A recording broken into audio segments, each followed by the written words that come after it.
ওকে, আজকে হচ্ছে আমাদের চ্যাপ্টার 1 লেকচার নাম্বার 3। আমরা গত ক্লাস পর্যন্ত লেকচার 2 তে ক্রায়ো সার্জারি পর্যন্ত পড়েছিলাম। তারপরে আমাদের কিছু বিচ্ছিন্ন টপিকস আছে এই চ্যাপ্টারে, যেমন যেগুলো থেকে খুব একটা অ্যাকচুয়ালি প্রশ্ন হয় না। এমন একটা টপিকস হচ্ছে আইসিটি নির্ভর উৎপাদন ব্যবস্থা।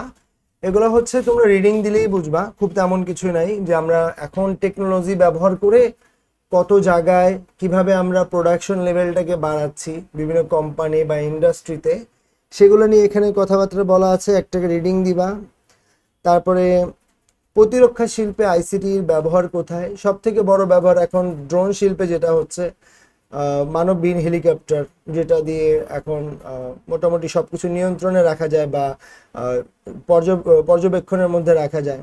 হ্যাঁ, সো এই বিষয়গুলো আছে এখানে, এগুলো একটু রিডিং দিবা তোমরা। এখানে থেকে তেমন কোনো প্রশ্ন হয় না।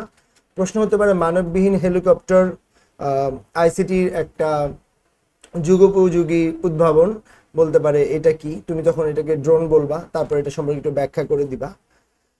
আচ্ছা, আমরা আজকে মেইনলি যে টপিকসটা দিয়ে শুরু করব সেই টপিকসটার নাম বায়োমেট্রিক্স। খুবই ইম্পর্ট্যান্ট একটা টপিকস এবং খুব সিমিলার কিছু জিনিস দিয়ে বায়োমেট্রিক্স এবং বায়ো ইনফরমেটিক্সকে আলাদা করা যায়। সো তোমাকে খেয়াল রাখতে হবে কোনটা বায়োমেট্রিক্স কোনটা বায়ো ইনফরমেটিক্স, তাই শুরু থেকে মনোযোগ দিয়ে শুরু করবা। এই টপিকসটা এত ইম্পর্টেন্ট, বেশিরভাগ প্রশ্ন চ্যাপ্টার 1-এর এই টপিকস থেকেই হয়েছে। এই যাবৎ করলে যত ধরনের বোর্ড প্রশ্ন দেখবা, মাস্ট বি তুমি এই বায়োমেট্রিক্স থেকে একটা না একটা প্রশ্ন তুমি পাবাই। আর বায়োমেট্রিক্সের মধ্যে পুরো জিনিসটায় মানে পুরো আলোচনার মধ্যে আমি একটা দুইটা আইটেম বলবো যেগুলো দেখবা প্রত্যেকটা জায়গায় আছে। হ্যাঁ, সো ভালো করে খেয়াল করো। বায়োমেট্রিক্স এই শব্দটা আসছে কোত্থেকে? ইংরেজিতে লিখলে বায়ো আর হচ্ছে ম্যাট্রিক্স। সো বায়ো এবং ম্যাট্রিক্স দুইটা হচ্ছে গ্রিক শব্দ। বায়ো শব্দের অর্থ হচ্ছে জীবন। ইংরেজিতে যদি আমরা এটাকে বলি, এটাকে বলা যায় লাইফ। ম্যাট্রিক্সের ইংরেজি মানে হচ্ছে to measure. To measure, measure মানে পরিমাপ, মানে কি পরিমাপক, বাংলায় বললে পরিমাপক। তো একসাথে যদি আমি বলি কি দাঁড়ায়? জীবন পরিমাপক। অ্যাকচুয়ালি বায়োমেট্রিক্সের সাহায্যে জীবনকে তো পরিমাপ করা যায় না, তবে বিভিন্ন প্রাণী দেহ মানে জীবদেহ থেকে যে সকল তথ্য উপাত্ত পাওয়া যায়, তথ্য বা উপাত্ত পাওয়া যায়, এদেরকে আলোচনা পর্যালোচনা করে একটা সিদ্ধান্তে আসা যায়। এটাই হচ্ছে বায়োমেট্রিক্সের কাজ। তাহলে বায়োমেট্রিক্সের মূল কাজ হচ্ছে বিভিন্ন ধরনের জীবদেহ বা মানুষের দেহ, আমি একদম স্পেসিফিক করে যদি বলি, মানব দেহ থেকে বিভিন্ন তথ্য উপাত্ত সংগ্রহ করে সেগুলোকে পরিমাপক মানে হচ্ছে বিভিন্ন ধরনের মেজারমেন্ট করে অথবা বিভিন্ন ধরনের তথ্য যাচাই বাছাই করে সেখান থেকে তথ্য সংরক্ষণ করার যে প্রক্রিয়া, সেটাকেই বলা হয় বায়োমেট্রিক্স। ওকে, সো বায়োমেট্রিক্সটা কোথায় ব্যবহার করা হয় সেটা খেয়াল করলে এটা তোমরা জানো। আমরা জানি যে আমাদের এখন এনআইডি কার্ড করতে গেলে আমাদের কি করতে হয়? ফিঙ্গারপ্রিন্ট দিতে হয়, তাই না? এটা একটা বায়োমেট্রিক্স। যারা পাসপোর্ট করছো তারা জানো হ্যান্ড জিওমেট্রিও করতে হয়। হ্যাঁ, হ্যান্ড জিওমেট্রি অথবা আইরিশ বা রেটিনা স্ক্যান করতে হয়।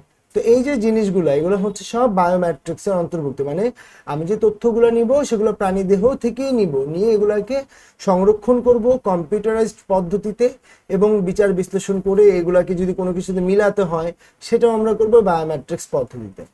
তাহলে বায়োমেট্রিক্স কি? এটা একটা প্রক্রিয়া, যে প্রক্রিয়ায় প্রাণীদেহ থেকে বিভিন্ন তথ্য উপাত্ত সংগ্রহ করে বিশ্লেষণ করে পর্যালোচনা করে কম্পিউটারাইজ পদ্ধতিতে সেটাকে সংরক্ষণ করা হয়। সেই পদ্ধতিটার নামই হচ্ছে বায়োমেট্রিক্স। বইয়ের ভাষায় সংজ্ঞা আছে, তুমি যা বুঝছো তাইও লিখতে পারো সুন্দরভাবে, কিন্তু বইটা একটু পড়ে নিবা, তাতে গোছানো একটা প্যাটার্ন পাবা, সেই প্যাটার্ন অনুযায়ী লিখবা। সো এখন সেই যে বায়োমেট্রিক্স, আমি তো দুইটার কথা বললাম, ফিঙ্গারপ্রিন্ট আর হ্যান্ড জিওমেট্রি। সো অ্যাকচুয়ালি বায়োমেট্রিক্সকে আমি যদি দুই ভাগে ভাগ করা যাবে, আমি দুইটা ভাগে ভাগ করছি। একটা হচ্ছে তার শারীরবৃত্তীয়। শারীরবৃত্তীয় বলতে বোঝানো হয় মানুষের বডি থেকে বা একদম জীব দেহ থেকে যেই ধরনের তথ্য উপাত্তগুলো গ্রহণ করা যায় সেটা হচ্ছে শারীরবৃত্তীয়। আরেকটা হচ্ছে, এটাও মানব দেহ থেকে নিবে, তবে এটা পুরোপুরি দেহ থেকে না, এটা হচ্ছে আচরণগত, প্রাণীর আচরণগত যে বৈশিষ্ট্যগুলো আছে সেগুলোকে ভিত্তি করে হয় আচরণগত বৈশিষ্ট্য। এই শারীরবৃত্তীয় বৈশিষ্ট্য অনেক ধরনের হতে পারে, কিন্তু আমাদের বইতে একটা লিমিটেশনস আছে, এত বৈশিষ্ট্য নাই। আমাদের বইতে কি কি আছে আমরা সেটা লিখি। আমরা হাতে এবং হাতের মধ্যেই কি বলে আমাদের কয়টা আছে দেখো। একটা আছে আমাদের ফিঙ্গারপ্রিন্ট, শারীরবৃত্তীয়, বডি থেকে তথ্য নেওয়া হবে, মানে আঙুলের ছাপ। ফিঙ্গারপ্রিন্ট। 2 নম্বর আসবে হচ্ছে হাতের মধ্যে দুইটা পাবো, ফিঙ্গারপ্রিন্ট পাচ্ছে, আরেকটা হচ্ছে আরেকটা আছে, 3টা পাবো হাতের মধ্যে, আরেকটা হচ্ছে ফিঙ্গার ভেইন। Finger vein. 3 হচ্ছে hand geometry. Hand geometry. 4th নম্বরে আমরা যেটা পাবো, এই গেল 3টা হাতে। হ্যাঁ, 4 নম্বরে আমরা একটু ফেসের দিকে চলে যাই। ফেসে আছে 2টা, একটা হচ্ছে face recognition. Face recognition. 5th number যেটা আছে সেটা হলো আইরিশ বা রেটিনা স্ক্যান। আইরিশ অথবা retina, retina scan. 6th number যেটা আছে সেটা হচ্ছে ডিএনএ। এ হচ্ছে আমাদের 6টা বইতে দেয়া আছে। হ্যাঁ, বায়োমেট্রিক যে এই কয়টাতে হয় এমন না, আর অনেক ধরনের হয় কিন্তু, আর অনেক প্রিন্ট পাওয়া যায়, মানুষের জিব্বার প্রিন্টও কিন্তু পাওয়া যায়, সেগুলো কিন্তু বায়োমেট্রিক্স, আর অনেক ধরনের বায়োমেট্রিক্স আছে। বাট আমাদের বইতে এত কিছু নিয়ে আলোচনা করা নাই, যে কয়টা বিষয় নিয়ে আলোচনা করা আছে আমরা যে সেই কয়টা বিষয় নিয়ে বলছি। প্রকৌশলী মুজিবুর রহমানের বইতে 6টা বিষয়, একটা বিষয় নতুন অ্যাড করা হয়েছে, ফিঙ্গার ভেইনটা, এটা আগে ছিল না। আর অন্যান্য বইতে হয়তো তোমরা 5টা পেতে পারো। আচ্ছা, আর আচরণগত যে বৈশিষ্ট্যগুলো, মানে যেগুলো আচরণ থেকে আসে, যেমন ধরো ভয়েস রিকগনিশন। Voice recognition. 2 নম্বর আছে কি তোমার সিগনেচার ভেরিফিকেশন। Signature verification. আর 3 নম্বরে আমরা পাবো হচ্ছে voice typing keystroke. Typing keystroke. So এগুলো হচ্ছে কিছু আগের বইতে ছিল, কিছু নতুন বইতে নাই, বা কিছু নতুন বইতে অ্যাড হয়েছে, এভাবে মিলিয়ে ঝিলিয়ে আছে। বাট এর মধ্যেই যত কিছু আছে এর মধ্যে পড়লে আমাদের হবে। সো নাও এইখানে যেটা আমরা দেখলাম যে বায়োমেট্রিক্সের অনেকগুলো প্রকার। শারীরবৃত্তীয় আমরা 6টা পাচ্ছি, আচরণগত 6টা পাচ্ছি। সো আমি তোমাদেরকে একটা বেসিক কনসেপ্ট ধরায় দিব, সুবিধা অসুবিধাগুলো বলে দিব, তোমরা এগুলো বইতেও পাবা, সুন্দর করে খাতায় একটা একটা ধরে ধরে নোট করবা। সো আমরা প্রথমে শারীরবৃত্ত নিয়ে আলোচনা শুরু করি, যেমন ফিঙ্গারপ্রিন্টের মধ্যে কি কি পাওয়া যায়। সো এই কনসেপ্টটা বোঝার জন্য তোমাদেরকে একটু মেমোরাইজ করতে হবে কিছু জিনিস। তোমরা যারা এনআইডি কার্ডের জন্য ফিঙ্গারপ্রিন্ট দিয়েছো, অথবা যারা দিতে দেখেছো, বিভিন্ন জায়গায় সিম কার্ড কিনতে গেলেও দিতে হয়, বিভিন্ন জায়গায় দিতে হয়, দিতে যারা দেখেছো তারা কিন্তু অলরেডি জানো যে ফিঙ্গার প্রিন্টের জন্য একটা মেশিন আছে, এই মেশিনের মধ্যে আঙুলের ছাপ দিতে হয়, তাই না? সো আমাদের কাছে মনে হয় যে আঙুলের ছাপ দিলে মনে হয় এই ছাপ দেখেই চিনে। অ্যাকচুয়ালি ঘটনাটা কিন্তু এমন ঘটে না। কি ঘটে সেটা আমি একটু দেখাচ্ছি তোমাদেরকে ড্র করে। ধরো আমি একটা কম্পিউটারকে ড্র করি, একটু বড় সড়ো করেই ড্র করি। এই হচ্ছে আমাদের মনিটর, এই হচ্ছে আমাদের ধরো সিপিইউ। বেশি কিছু আমাদের মাউস কিবোর্ড এখানে আমি আঁকছি না, বোঝানোর জন্য জাস্ট এই দুইটা জিনিস আঁকলাম। আরেকটা ডিভাইস আমি নতুন করে আঁকতেছি, এই ডিভাইসটার নামই হচ্ছে ফিঙ্গারপ্রিন্ট রিডার। রিড মানে কি? পড়া। সো যে রিড করতে পারে তাকে কি বলা হয়? রিডার। সো আমরা এই ডিভাইসটার মধ্যে একটা গ্লাস আছে, স্ক্যানিং মেশিনের মতো, যেমন তোমরা ফটোকপি মেশিনে দেখো একটা গ্লাস থাকে উপরে, এরকম এটার উপরে গ্লাস থাকে এবং এই মেশিনটি স্ক্যান করতে পারে। সো এইটা হচ্ছে ফিঙ্গারপ্রিন্ট রিডার ডিভাইস। সো এই ডিভাইসের কাজ হচ্ছে সে মানুষের যে আঙুলের ছাপ সেটাকে সে স্ক্যান করবে বা রিড করবে, এই জন্য সেটাকে বলে রিডার। তো সে কি করে? এটাকে রিড করে পাঠায় দেয় সিপিইউর কাছে। সিপিইউ কি করে? বুঝে এই ডেটাটাকে সে আবার কি করে আমাদের মনিটর আউটপুট দেখায়। তাহলে সে এই অংশটাকে স্টোর করে, জিনিসটাকে, ডেটাটাকে স্টোর করে বা জমা করে। এখন ধরো তুমি প্রথমবার তোমার ফিঙ্গারপ্রিন্টটা দিলা, তোমার কোনো কারণে ধরো সিম কার্ডটা হারায় গেছে, তুমি পরবর্তীতে আবার যখন সিম তুলতে যাও তোমার আবার সেই ফিঙ্গারপ্রিন্টটা দিতে হচ্ছে। তো এখন তোমার কাছে কি মনে হয়? আমার আঙুলের ছাপ দেখে মনে হয় চিনে, কিন্তু আসলে ঘটনা কিন্তু এটা ঘটে না। কম্পিউটার কিন্তু কোনো ধরনের, আঙুলের ছাপ তো একটা ইমেজ, তাই না? কম্পিউটার কিন্তু কোনোভাবেই ইমেজ দেখে কোনো কিছুকে চিনতে পারে না। তাহলে কি ঘটনা ঘটে? এটা হচ্ছে জানার বিষয়। যখন আমরা এখানে ফিঙ্গারপ্রিন্টটা দেই, লাইক ধরো এরকম তো ফিঙ্গারপ্রিন্ট, এক একজনের তো ইউনিক ফিঙ্গারপ্রিন্ট হয়। তো যখন ফিঙ্গারপ্রিন্টটা দেই, এটা কি হয়? এই ছবিটা কম্পিউটার একটা বাইনারি ডিজিটে কনভার্ট করে, বাইনারি ডিজিট বা বিটে সে কনভার্ট করে। ধরো সে ফর এক্সাম্পল এইটার একটা বাইনারি ডিজিট হচ্ছে এরকম। তো সৃষ্টিকর্তা আমাদেরকে এত সুন্দরভাবে তৈরি করছেন যে আসলে প্রত্যেকটা মানুষের ফিঙ্গারপ্রিন্টের গঠনটাই আলাদা হয়। তো সে কি করলো যে এই ফিঙ্গারপ্রিন্ট থেকে একটা সে নাম্বার পাইলো, তাই না? তাহলে যেহেতু প্রত্যেকটা মানুষের এই ফিঙ্গারপ্রিন্ট আলাদা হয়, তার মানে ইমেজটা তো আলাদা হবে। তাহলে প্রত্যেকটা মানুষের থেকে সে আলাদা আলাদা এরকম ডিফারেন্ট নাম্বার সে পাবে। তো কম্পিউটার কি করলো, সেই নাম্বারের আন্ডারে সে কিছু ডেটাকে এখানে এন্ট্রি করলো। কি ধরনের ডেটা এন্ট্রি করলো, ধরো এই যে নাম্বারটা আছে এটার আন্ডারে সে তার নাম, তার অ্যাড্রেস, তার ধরো ফাদার্স নেম, তার ধরো ডেট অফ বার্থ, আরো অনেক ধরনের ডেটা সে এখানে এন্ট্রি করলো, যেমন সিম কোম্পানিওতে এন্ট্রি করে। তো ধরো যখন তুমি আবার যখন যে তুমি এই ফিঙ্গারপ্রিন্ট রিডারের মধ্যে হাত দিবা, সে কি করবে, সে তো প্রত্যেকবার এই একইভাবে সে এই নাম্বারটাই পাবে, কারণ তো এই ফিঙ্গারপ্রিন্ট তো আর চেঞ্জ হয় না এই মানুষের, এটা সাবালকদের ক্ষেত্রে। সো সে কি করলো, আবারও এই নাম্বারটাই পাইলো এবং সে ডেটাবেজে তোমাকে সেই ডেটাগুলো দেখাবে যে এই মানুষের আন্ডারে কি কি ডেটা আছে। তাহলে পুরো প্রক্রিয়াটা যদি আমি বইয়ের ভাষায় ব্যাখ্যা করি, কি দাঁড়ায়, কার্যপ্রণালীটি কি দাঁড়ায়, প্রথমে ফিঙ্গারপ্রিন্ট রিডারের সাহায্যে কোনো একটা ব্যক্তি থেকে ফিঙ্গারপ্রিন্ট গ্রহণ করা হয়, তারপর কম্পিউটার সেই ফিঙ্গারপ্রিন্টকে স্ক্যান করে সেই স্ক্যানিং ইমেজকে একটা বাইনারি নাম্বারে, ইউনিক একটা বাইনারি নাম্বারে কনভার্ট করে বা রূপান্তরিত করে। তারপর সেই রূপান্তরিত নম্বরের বাইনারি নম্বরের আন্ডারে এর অধীনে বিভিন্ন ধরনের নাম, অ্যাড্রেস সহ প্রয়োজনীয় ডেটা সমূহ জমা করা হয় বা লিপিবদ্ধ করা হয়। পরবর্তীতে সেই ব্যক্তিকে শনাক্তকরণের জন্য একই রকম ভাবে তার আবার ফিঙ্গারপ্রিন্ট প্রদান করা হয় এবং সেই ডেটাকে সেখান থেকে দেখা যায়। সো বিভিন্ন ধরনের সিকিউরিটি পারপাসে হোক এই ধরনের ফিঙ্গারপ্রিন্ট ব্যবহার করা হয়। আচ্ছা, এটা গেল এটা কার্যপ্রণালী। এখন আসবো এটার সুবিধা কি আর অসুবিধা কি। হ্যাঁ, সো প্রথমে আমরা একটু সুবিধা নিয়ে কথাবার্তা বলি। আমি একটা সুবিধাই লিখে দিচ্ছি, বাকিগুলো বইতে আছে। তো সুবিধা হচ্ছে এইটা হচ্ছে কম খরচ। তাহলে প্রত্যেকটা জায়গায় আমরা এই খরচ নিয়ে একটা কথাবার্তা বলবো, যতগুলো আমরা বায়োমেট্রিক্স পাবো সেখানে হয় কোথাও কম কোথাও বেশি, বাট খরচ টপিক্সটা থাকবেই।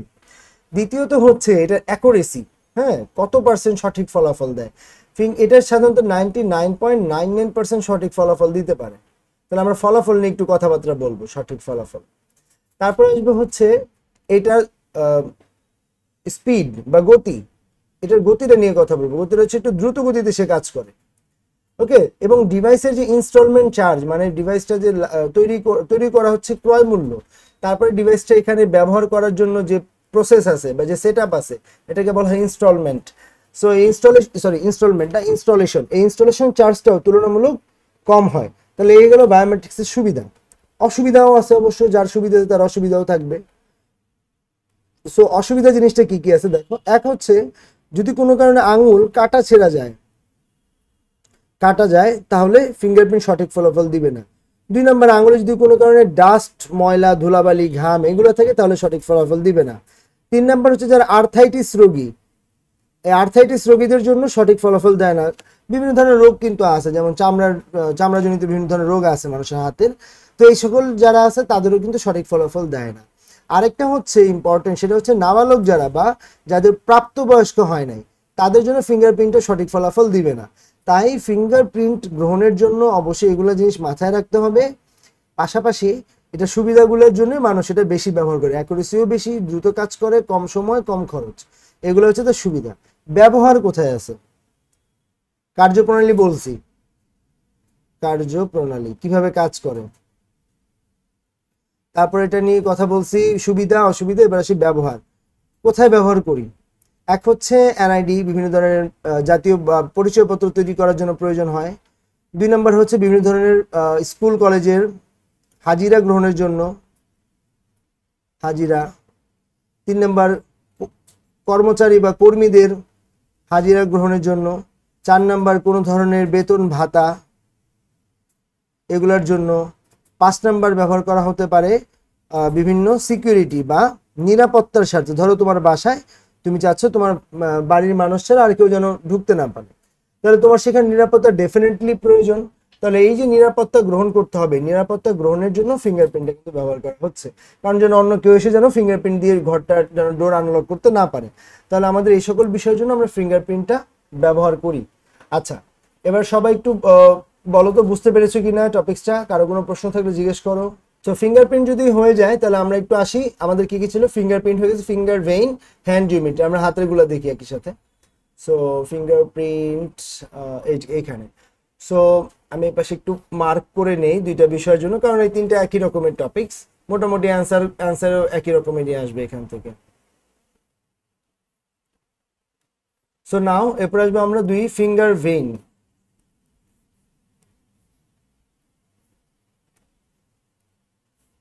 এক গেছে ফিঙ্গারপ্রিন্ট রিডার, দুই হচ্ছে ফিঙ্গার ভেইন রিডার। সো এখানে আমরা কি ব্যবহার করব, একই রকম ভাবে এখানেও একটা ডিভাইস ব্যবহার করা হবে। তোমরা যদি সাথে বই নিয়ে বসো, বইয়ের মধ্যে একটা ডিভাইসের ছবি দেওয়া আছে, দেখো যেখানে দুই পাশ থেকে এক ধরনের আলোক রশ্মি মানুষের আঙুলের গঠন, আমি যদি একটা আঙুল ড্র করার চেষ্টা করি, যদিও আমার ড্রটা হয়তো সুন্দর হবে না। সো ধরো এটা একটা আঙুল, এই আঙুলের যদি গঠনটা খেয়াল করো, এইখানে তো বিভিন্ন ধরনের শিরা উপশিরা আছে, তাই না? মানব দেহের বিভিন্ন ধরনের শিরা উপশিরা আছে এই সকল জায়গায়, তাই না? সো এই শিরা উপশিরা গঠনটাকে একটা মেশিনের মধ্যে নেওয়া হয়, মেশিনের মধ্যে নিয়ে এটাকে বিভিন্ন রকম ভাবে পর্যবেক্ষণ করা হয়। পর্যবেক্ষণ করে এইটা থেকে প্রাপ্ত ডেটাগুলোকেও বাইনারিতে কনভার্ট করা হয়, একই রকম ভাবে সিপিইউতে স্টোর করা হয় এবং তার আন্ডারে বিভিন্ন ধরনের ডেটাকে স্টোর করা হয়। ওকে, ডেটা স্টোর করা হবে। তো এই গেল আমাদের ফিঙ্গার ভেইনের কাজ, মানে কার্যপ্রণালী কিন্তু সেম, ফিঙ্গারপ্রিন্ট আর ফিঙ্গারপ্রিন্ট, জাস্ট ফিঙ্গারপ্রিন্টে আঙুলের ছাপ নিছে আর ফিঙ্গার ভেইনের মধ্যে আঙুলের শিরার গঠনগুলোকে নিয়ে একই কাজ করছে। সো কার্যপ্রণালী গেল। সুবিধা কি, এটার খরচ তুলনামূলক ফিঙ্গারপ্রিন্ট থেকে একটু বেশি হবে, এটাও মোটামুটি ভালো ফলাফল পাওয়া যায়, গতি ফিঙ্গারপ্রিন্টের তুলনামূলক কম হবে। অসুবিধা কি কি হবে, এখানেও একই রকম কাটাছেঁড়া গেলে সমস্যা হবে। যদি আঙুলের কোনো মেজর কোনো অর্গানের কোনো ক্ষতি হয় তাহলে সমস্যা হবে। তবে এটা ডাস্ট নিয়ে কোনো প্রবলেম নাই, কারণ এটা তো ভিতরের অংশ থেকে নেওয়া হয় ডেটা, আর এটা অবশ্যই প্রাপ্তবয়স্ক থেকে নেওয়া হবে। অসুবিধা, প্রাপ্তবয়স্ক না হলে এটা সমস্যা হবে। দেন ব্যবহার কোথায় আছে, ব্যবহারগুলো এই সকল জায়গায় আছে। দেখো একদম সিমিলার, জাস্ট সব কিছুই সিমিলার, জাস্ট পার্থক্য হচ্ছে তুমি কোত্থেকে ডেটা নিচ্ছ। এবার তুমি আঙুলের শিরা থেকে নিচ্ছ। আচ্ছা, ছবিটাকে পেয়েছো সবাই বইতে ফিঙ্গার ভেইনের? ওকে, নাও আমরা পরের টপিকসটাতে যাব। পরের থার্ড নাম্বার হচ্ছে হ্যান্ড জিওমেট্রি। সো দুইটা হচ্ছে হাতের আঙুলের উপরে ছিল, এবার যেটা আমরা পড়বো সেটা হচ্ছে পুরো হাতের যেটা পাতা তার উপর হবে হ্যান্ড জিওমেট্রি, বা আমরা যে তালুর অংশটাকে বলতেছি। হ্যাঁ, আঙুলের সবগুলো আঙুলের একসাথে তালুর অংশ। যারা পাসপোর্ট করেছো তারা অলরেডি এইটা সম্পর্কে হয়তো জানো, আর যারা পাসপোর্ট করো নাই তারা হয়তো বা করলে, বা এই গভর্নমেন্টের বিভিন্ন কাজে পরিচয়পত্র তৈরি করার জন্য এগুলো প্রয়োজন হয়, সেখানে হয়তো বা এটা ব্যবহার করতে হইতে পারে তোমাদের। সো এই হ্যান্ড জিওমেট্রির কাজটা হচ্ছে এরকম একটা ডিভাইস থেকে বক্সের মতো, এটার মধ্যে পুরো হাতটাকেই বসানো হয়, পুরো হাতটাকে এখানে বসানো হয়। তো বসানো হলে যেটা হয়, এই হাতের যে গঠন, আর মানুষের হাতের তো এই যে যদি তুমি তালুর কথা চিন্তা করো, এখানে অনেক ধরনের রেখা আছে না, বিভিন্ন ধরনের রেখা পাওয়া যায় না, এই যে এরকম করে যায়, আবার এর পাশে এরকম আসছে, একটা এরকম গেছে, এই ধরনের তো হাতের রেখা আছে। তো রেখা যেখানে আছে, যদি একাধিক রেখা ছেদ করে, এখানে কি বিভিন্ন কোণ তৈরি হয় না?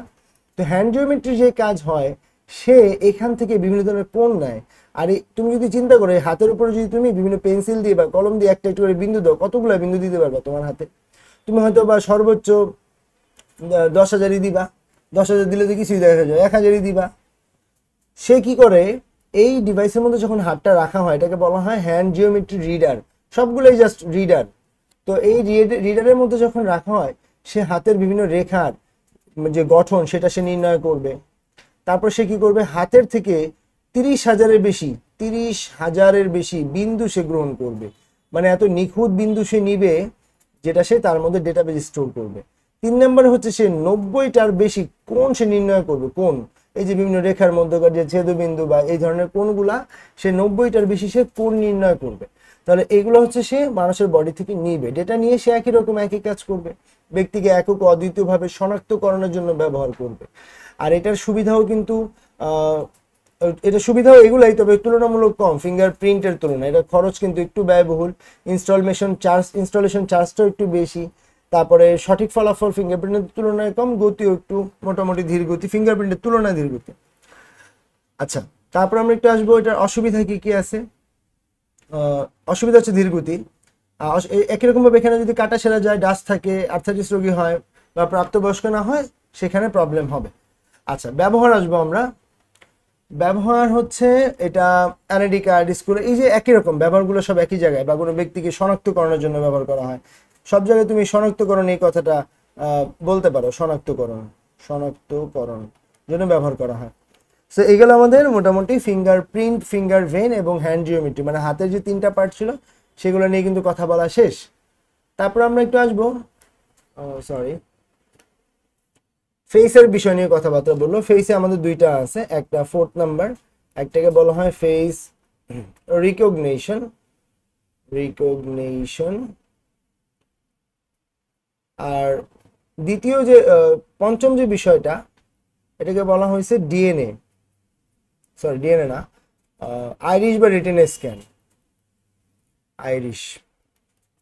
সো এখন যে ঘটনাটা তোমার দেখবা যে ফেস রিকগনিশনে অবশ্যই বুঝতেই পারতেছো একটা মানুষের ফেস থেকে সে ডেটাকে গ্রহণ করবে, তাই না? এখন ফেস থেকে কিভাবে সে ডেটাকে গ্রহণ করবে? মানুষের ফেসের থেকে সে টোটাল, দেখো আমি পুরো প্রসেসটা বলি। প্রথমে তাকে একটা ক্যামেরার প্রয়োজন হবে, ক্যামেরা, এই ক্যামেরার সামনে দাঁড় করানো হবে। এটা সাধারণ কোনো ক্যামেরা না, একটা ডিজিটাল লেন্সের ক্যামেরা, যে ক্যামেরার মাধ্যমে এক ধরনের আলোক রশ্মি দিয়ে মানব বডির বিভিন্ন ধরনের ডেটাকে গ্রহণ করা হয়। এই ক্যামেরাটা নিবে, 2 নাম্বার হচ্ছে ক্যামেরা দিয়ে সে মানব দেহের, মানে মানুষের ফেসের চোখ থেকে নাকের দূরত্ব, চোখ থেকে 2 চোয়ালের দূরত্ব, 2 বুরুর মধ্যবর্তী দূরত্ব, চুল থেকে চোখের বা বুরুর দূরত্ব, এই যে বিভিন্ন ধরনের দূরত্ব সেইগুলোকে সে নির্ধারণ করবে। ঠিক আছে? তাহলে চোখ, নাক, কান, ব্রু, চোয়াল, চোখ থেকে 2 চোয়াল, এই যে বিভিন্ন দূরত্বগুলো, সেই দূরত্বগুলো সে নির্ণয় করবে। পরে সেই ডেটাগুলো, এইগুলোর দূরত্ব সে নির্ণয় করবে, দূরত্ব নির্ণয় করে সে ডেটাবেজে স্টোর করবে। একই রকম ভাবে বাইনারিতে রূপান্তর করে সে কম্পিউটার ডেটাবেজে স্টোর করবে আগেরটার মতোই। তো এই ফেস রিকগনিশনের সুবিধা কি কি আছে এবং অসুবিধা কি কি আছে? সুবিধা হচ্ছে সঠিক ফলাফল পাওয়া যায় এবং ব্যক্তির তোমার বৈশিষ্ট্য এককভাবে বোঝার জন্য ফেস রিকগনিশন গুরুত্বপূর্ণ। অনেক সময় আছে যেখানে তোমার ফিঙ্গারপ্রিন্ট নাই, কিচ্ছু নাই, কিন্তু সিসি ক্যামেরায় লোকের চেহারা দেখা গেছে, তাহলে সেখান থেকে ফেস রিকগনিশন করা যেতে পারে। তাহলে এখানে এটা খুব গুরুত্বপূর্ণ ভূমিকা পালন করে। আচ্ছা, অসুবিধা কি কি আছে? অসুবিধাটা হচ্ছে যদি যমজদের ক্ষেত্রে এটা প্রায় সিমিলার হতে পারে, এটা একটা অসুবিধা। তাছাড়া আরো একটা অসুবিধা হচ্ছে মেয়েরা যারা মেকআপ করে বেশি, তাদের জন্য এটা সমস্যা হতে পারে। কেন? মেয়েরা না, এখন তো অবশ্য ছেলেরাও মেকআপ করে বিভিন্ন জায়গায়, ওই যে কি বলে নাটক সিনেমাতে করে, আর অনেক জায়গায় করতে পারে এখন। সো মেকআপের একটা প্রবলেম। মেকআপের প্রবলেমটা কি আমি একটু বুঝাই বলি। ধরো তুমি প্রথমবার যখন ডেটাবেজে এন্ট্রি দিবা, তখন হয়তো ধরো তুমি মেকআপ করা ছিল, তো দ্বিতীয়বার তুমি যখন আবার গেছো যে সেখানে যে তুমি এন্ট্রি দিতে চাচ্ছ, মানে এখন তুমি আরেকবার তুমি শনাক্তকরণের জন্য যাবা, তখন হয়তো মেকআপ নাই, তাহলে সে কিন্তু চিনবে না। ওকে, সো এই জন্য মেকআপের পার্থক্যের কারণে এটা হতে পারে। আরো অনেক অসুবিধা আছে, যেমন আলোর রঙের যদি পার্থক্য হয়, হ্যাঁ, আলোর রঙের যদি পার্থক্য হয়, তাহলে সঠিক ডেটা পাওয়া যায় না। যেমন আলোর রং বলতে আমি কি বুঝাচ্ছি, যেমন ধরো তুমি প্রথমবার যখন ডেটাবেজে এন্ট্রি দিছিলা, তখন হয়তো তুমি ক্যামেরার সামনে সাদা রঙের আলোক রশ্মি নিয়ে দাঁড়াইছিলা, পরবার ধরো তুমি লাল রঙের আলোক রশ্মিতে দাঁড়াইছো, তাহলে সে কিন্তু এখন চিনবে না। ওকে, আলোর রং, মেকআপ, এগুলো হচ্ছে প্রবলেম। তারপরে আছে কি, যদি কেউ হেয়ার স্টাইল চেঞ্জ করে, চুলের স্টাইল পরিবর্তন করলে হবে না। অনেক সময় আছে যে চুলের একদম কপাল থেকে শুরু করে নিচে নিয়ে আসে, তো তখন এই হেয়ার স্টাইলের কারণে পুরো ফেসের ডেটা পাবে না, সে সঠিকভাবে চিনবে না।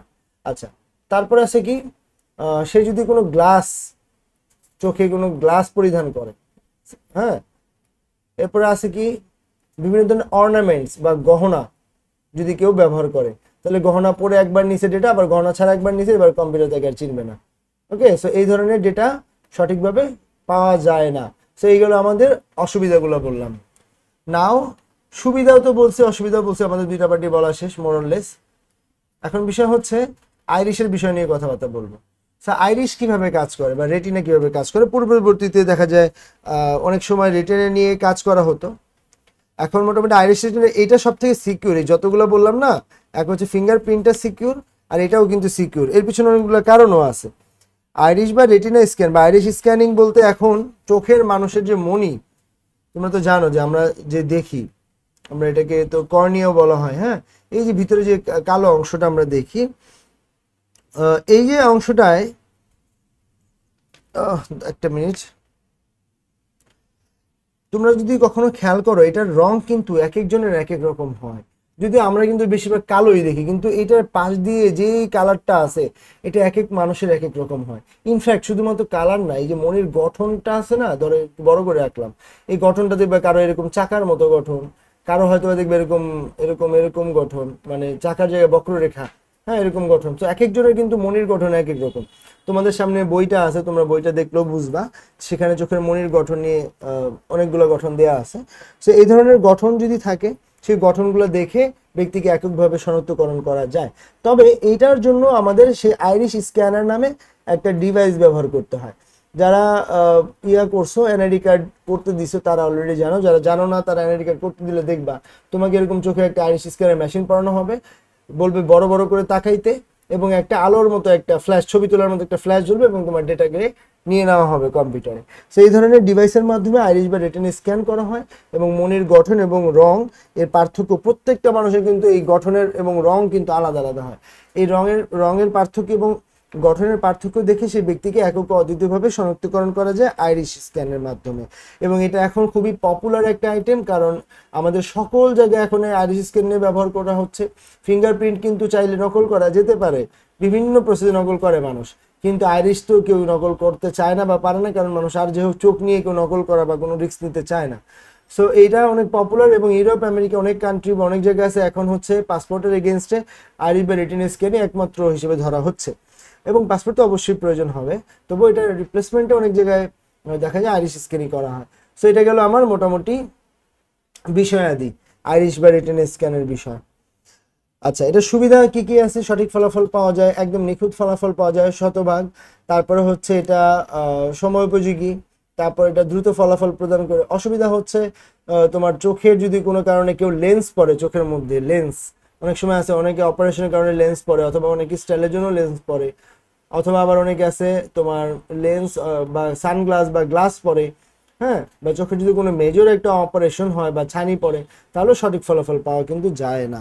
তাই এগুলোর দিকে মাথায় রাখতে হবে আইরিশ বা রেটিনা স্ক্যানের জন্য। ওকে, আমাদের মোটামুটি 5টা বিষয় শেষ। আমাদের লাস্ট টপিকস হচ্ছে এই বায়োমেট্রিক্সের, সেটাকে বলা হয় ডিএনএ। সো ডিএনএ টপিক্সটা আমরা দেখবো এখন।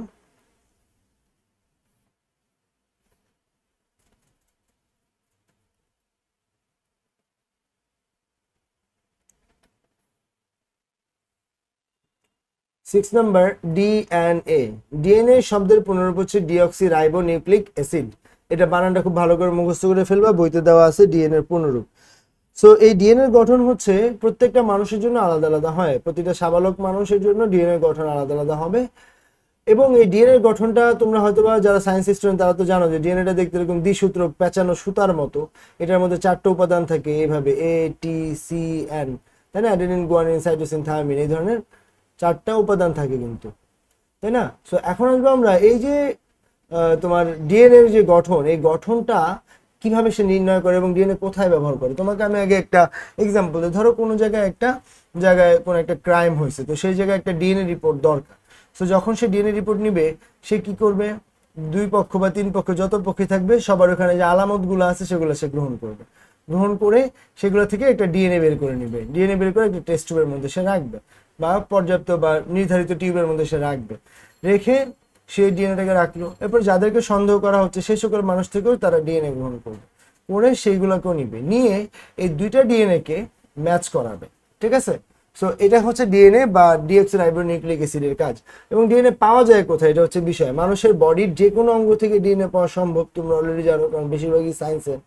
ডিএনএ মানুষের চুল থেকে পাওয়া সম্ভব, নখ থেকে পাওয়া সম্ভব, লালা গ্রন্থি থেকে, রক্ত থেকে, এমনকি ঘাম এবং একই কাপড় 2 দিন পরছে এমন জিনিস থেকেও কিন্তু ডিএনএ কিন্তু গ্রহণ করা সম্ভব। কাপড়, হ্যাঁ, এগুলো থেকে ডিএনএ গ্রহণ করা সম্ভব। এখন আসবো আমরা এই যে ডিএনএটাকে গ্রহণ করলো, গ্রহণ করার তো আরো কাজ আছে, গ্রহণ করলেই হবে না। এটাকে ল্যাবে নিয়ে যাওয়া হবে, ল্যাবে নিয়ে এটাকে ফিঙ্গারপ্রিন্টের মতো, হ্যাঁ, এরকম একটা জায়গার মধ্যে ডিএনএটাকে বসানো হবে। 2টা ডিএনএকে বসায় দেন এটার একটার উপর একটা রেখে এরপরে টেস্ট করা হবে, বা ভিন্ন ভিন্ন ওয়েতে টেস্ট করা হতে পারে। সো এই যে সেই 2টা জিনিসকে ফিঙ্গারপ্রিন্টের মতো জায়গায় নিয়ে সে টেস্ট করবে, এই ঘটনাটাকে বলা হয় ডিএনএ ফিঙ্গারপ্রিন্ট। ডিএনএ ফিঙ্গারপ্রিন্ট, তোমরা আমার ভাই বোন, এটা ফিঙ্গারপ্রিন্টের একটা পার্ট। ফিঙ্গারপ্রিন্ট কিন্তু আঙুলের ছাপ অনলি। আর ডিএনএ ফিঙ্গারপ্রিন্ট এটাকে কেন বলা হচ্ছে? এটার আকৃতিটা অনেকটা ফিঙ্গারের মতো, আঙুলের ছাপের মতো, এবং এটার ভিতরে গঠনটা ডিএনএ, তাই এটাকে বলা হচ্ছে ডিএনএ ফিঙ্গারপ্রিন্ট। সেই ডিএনএ ফিঙ্গারপ্রিন্টটা গ্রহণ করে সেই ব্যক্তিকে শনাক্তকরণের জন্য ব্যবহার করা হবে। ওকে, এটা সুবিধা হচ্ছে একদম 100% সঠিক ফলাফল পাওয়া যাচ্ছে ডিএনএ টেস্টের মাধ্যমে। পিতৃত্ব নির্ণয়ের জন্য অনেক সময় আছে যে ছোটবেলায় ছেলে মেয়ে হারায় যায়, হ্যাঁ, তখন এই ছেলে মেয়েকে খোঁজার জন্য ব্যবহার করা হয় ডিএনএ টেস্ট করা হয়। সো এই ধরনের তোমার ডিএনএ টেস্ট করে সেই পিতৃত্ব নির্ণয় অথবা ব্যক্তি শনাক্তকরণ অথবা কোনো জটিল কোনো অপারেশনের ফলাফল অথবা ধরো কোনো ক্রাইমের রিপোর্ট, ধরো অনেক বছর আগে কেউ মারা গেছে তার লাশ থেকে ডিএনএটাকে গ্রহণ করা হচ্ছে আবার। সো এইরকমভাবে ডিএনএর অনেক ধরনের কার্যকারিতা আছে এবং সবচেয়ে সেফেস্ট ওয়ে। অসুবিধা হচ্ছে যদি কোনো কারণে এটার তাপমাত্রা চাপ কোনো কিছু পরিবর্তন হয় তাহলে ডিএনএর গঠন পরিবর্তন হতে পারে। তাই গঠনের জন্য তাপ, চাপ, আর্দ্রতা এগুলো সব কিছু অনেক গুরুত্বপূর্ণ। তারপর আছে হচ্ছে তোমার ডিএনএর জন্য একটা এক্সপার্ট কাউকে প্রয়োজন হবে, এক্সপার্ট কর্মী দিয়ে ডিএনএ টেস্ট করাইতে হবে। তারপর হচ্ছে এটার আকৃতি বা এটাকে সঠিকভাবে সংরক্ষণ করতে হবে, আদারওয়াইজ ডিএনএ গঠন পরিবর্তন হতে পারে। তো এগুলো হচ্ছে মোটামুটি ডিএনএর জন্য প্রয়োজনীয় উপাদান সমূহ। ওকে, সো এই গেল আমাদের 6টা টপিকস বায়োমেট্রিক্সের, fingerprint, face finger vein, hand geometry, তারপর হচ্ছে তোমার ফেস রিকগনিশন, আইরিশ বা রেটিনা, লাস্ট হচ্ছে ডিএনএ। 2 মার্কসের জন্য কিন্তু প্রশ্ন আসে যে ডিএনএ ফিঙ্গারপ্রিন্ট কি, এই যে আমি কিন্তু এখানে বলে দিছি। সো এখান থেকে ভালো করে কিন্তু এটা পড়ে নিতে হবে। তারপর আমরা আসবো আচরণগত যে বিষয়গুলো আছে সেগুলো নিয়ে একটু কথাবার্তা বলবো। আচরণগত বৈশিষ্ট্য আমরা কয়টা দেখছি মনে আছে তোমাদের? তারপর আমি আরেকবার দেখাই কয়টা ছিল আচরণগততে। এই দেখো 3টা, voice recognition, signature verification, typing কি স্ট্রোক। তো এগুলো একটু খেয়াল করো। 1 নাম্বার যদি আমরা বলি ভয়েস রিকগনিশন কি, voice recognition. So voice recognition মানে মানুষের ভয়েস শুনে চেনার উপায়। তোমরা কিন্তু জানো সবাই যে মানুষ যখন কথাবার্তা বলে তখন সে একটা কম্পন উৎপন্ন করে, তাই না? সেই কম্পনটাকে পরিমাপের একক কি, হার্জ। সো এই কম্পনটা যখন উৎপন্ন হয়, সো এই কম্পনটা তো এরকম হয়, মানুষের শব্দের কম্পাঙ্ক, তাই না? এরকম উপর নিচ বরাবর আন্দোলিত হয়, এটাকে বলা হয় অনুপ্রস্থ তরঙ্গ। সরি, এটা হচ্ছে অনুদৈর্ঘ্য তরঙ্গ। তো এই অনুদৈর্ঘ্য তরঙ্গ আকারে এটা মানে সঞ্চালিত হতে থাকে।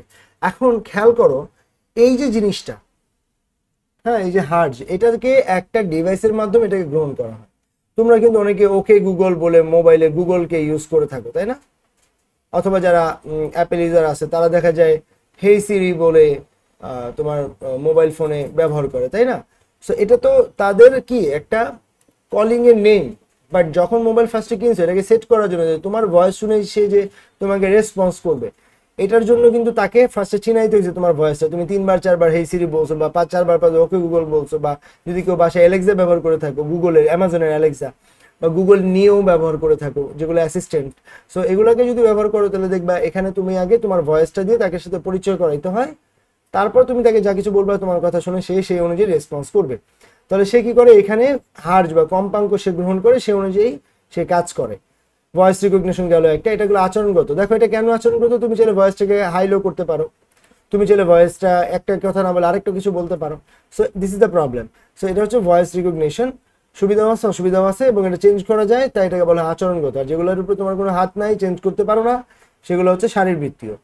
ভয়েস রিকগনিশন গেল। 2য় নাম্বার আমরা যেটা পড়বো সেটা হচ্ছে সিগনেচার ভেরিফিকেশন।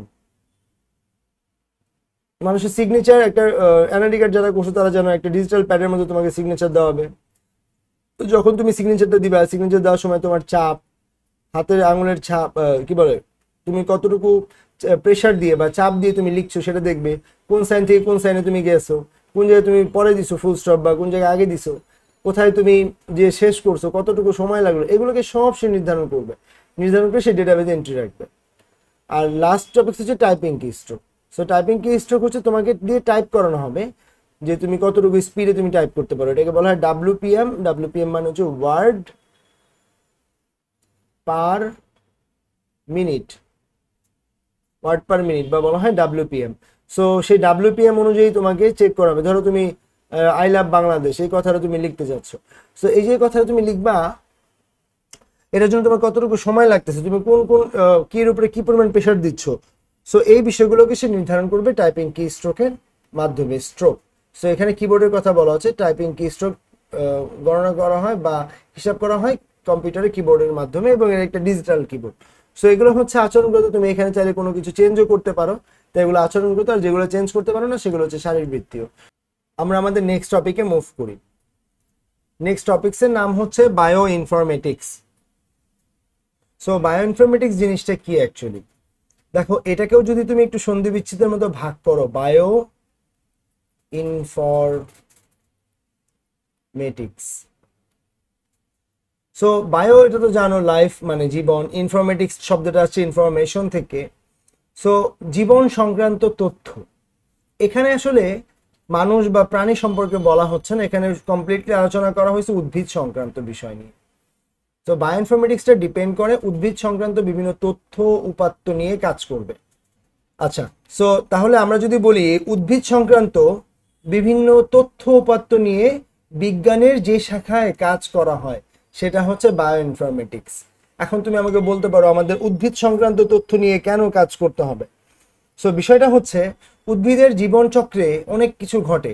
একটা ভালো মানের বীজ কখন রোপণ করতে হবে, কোন মাটিতে কোন ধরনের বীজ বপন করতে হবে, এই ধরনের তথ্য উপাত্তগুলোকে সংরক্ষণ করা হয় একটা কম্পিউটারের সফটওয়্যারে।